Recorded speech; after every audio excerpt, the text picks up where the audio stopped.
The survival horror genre has been on a hot streak recently, with notable releases like the Dead Space Remake modernizing the classics, while the likes of Resident Evil Village continue to give fans exciting original experiences. 2023 and beyond is looking to be a similarly fruitful time for fans who adore survival horror games, with highly anticipated releases like Silent Hill 2 and Alan Wake 2, among others, set to release this year. But not a lot of fans know about the many upcoming indie and AA horror games that are shaping up to be something truly special, and this feature series is dedicated to highlighting games of this ilk. Developer MoonGlint's upcoming Echoes of the Living finds itself in this very category, and it looks like the perfect throwback to the classic horror games that paved the way for the modern blockbuster experiences that we love so dearly.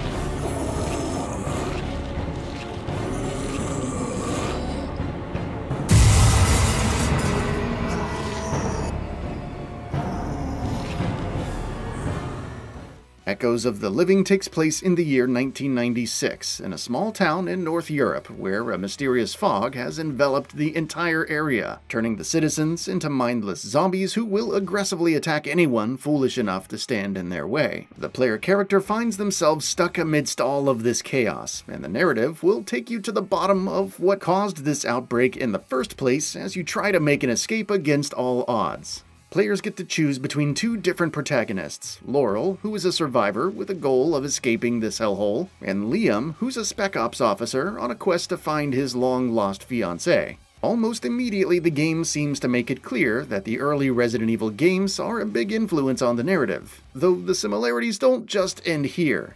Coming over to the gameplay front, Echoes of the Living's gameplay takes place through fixed camera angles, reminiscent of the PS1 Resident Evil games, and we get the same tank controls found in Capcom's survival horror original. As such, players will have to be mindful of their surroundings at all times, because it's very likely that dangerous horrors will be lurking just outside the camera frame. Sure, the fixed camera angles and tank controls might not sound all that exciting to the larger audience who grew up on modern games like Dead Space, but it's a dream come true for those who absolutely love the original Silent Hill or Resident Evil games. Thus, it makes complete sense for the developer to take a game that would satisfy the desires and requirements of that niche audience, instead of watering down the gameplay to appeal to the masses. And Echoes of the Living seems to be doing just that.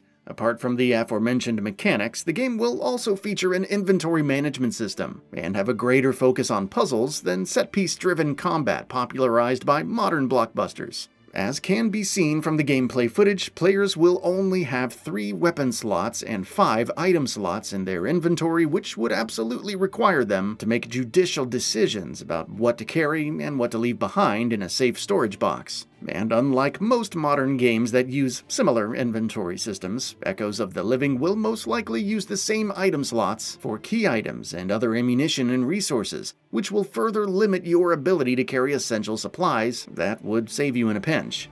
But the brutality doesn't just stop there. Save games will only be limited to save rooms, so players will have to be extremely mindful of their steps, since one too many wrong moves will easily set you back more than a few minutes worth of progress. Furthermore, you'll also have to backtrack through environments at several points during the game, so familiarizing yourself with the environment will also be equally important. Echoes of the Living also seems to pay homage to the games that inspired it by creating scenarios and levels that are reminiscent of survival horror classics.